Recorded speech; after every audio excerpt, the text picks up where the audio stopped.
দোস্ত দেখ মালটা অনেক সুন্দর না? সবার ঘরে দোস্ত পড়ে, মোর ঘরে কেন পড়ে না?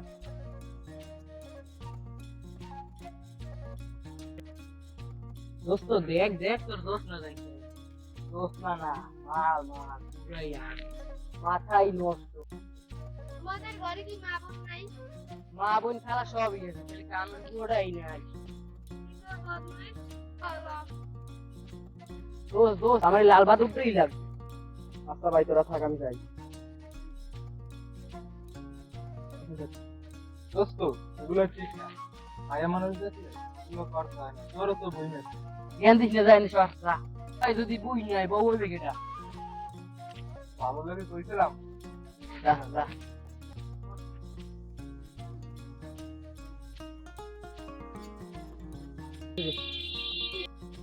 দোস্ত দেখ দেখ ওই ভাবি আইতেছ।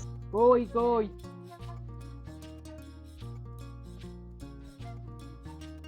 ওই আজকে দি দুই পরি আর এক পরি কোথায়?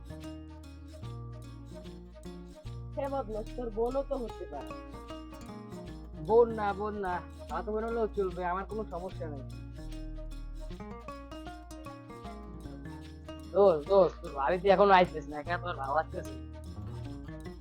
আসবে আসবে, একটু ধৈর্য ধর। দোস্ত আয় না কেন, কতগুলো তুই খায়ার দিতে ভালোই লাগছে। আরে বেটা আইবে, আরে একটু ওয়েট কর। দোস্ত দেখ দেখ ওই ভাবি একা আইতে আছে। চল চল একটু এটা কি? ও সুন্দরী খারাপ খারাপ, আমি আসি। এই সুন্দরী চলো না চলো না, এই সুন্দরী চলো। ও চলো চলো না। যা বদমাস, খবর দিলে কেন? বোন তুই? ভাইয়া তুমি এসব কর, তোমার আমার বাইরে তো লাগবে। যা হইছে হইছে, এখন ওঠ।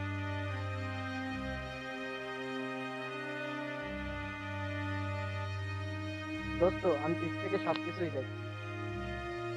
আমি তোরে আগেই বলছিলাম যে তোরা বোন হতে পারে। ভাগ্যের কি পরিহাস দেখ, এখন তোরই বোন। যা হইতে হইতে, আসতে থেকে সবই রাত ভালোই যায়। অন্যের বোনকে নিয়ে মজা নেওয়ার আগে ভেবে নিন সেই একই কাজ যদি আপনার বোনের সাথে ঘটে। নিজের বোন কলিজা আর অন্যের বোন মাল, ভুলে যাবেন না। প্রতিটা বোনই প্রতিটা ভাইয়ের কলিজা হয় তা। অন্যের বোনকে নিয়ে মজা নেওয়ার আগে নিজের বোনের কথা ভাবুন। মানুষকে সেই আঘাত কেন দিবেন যে আঘাত নিজে সহ্য করতে পারবেন না? মনে রাখবেন, আঘাতের চেয়ে পাল্টা আঘাত বেশি নির্মম হয়ে থাকে। তাই কাউকে আঘাত করার আগে নিজে সচেতন হন। ধন্যবাদ।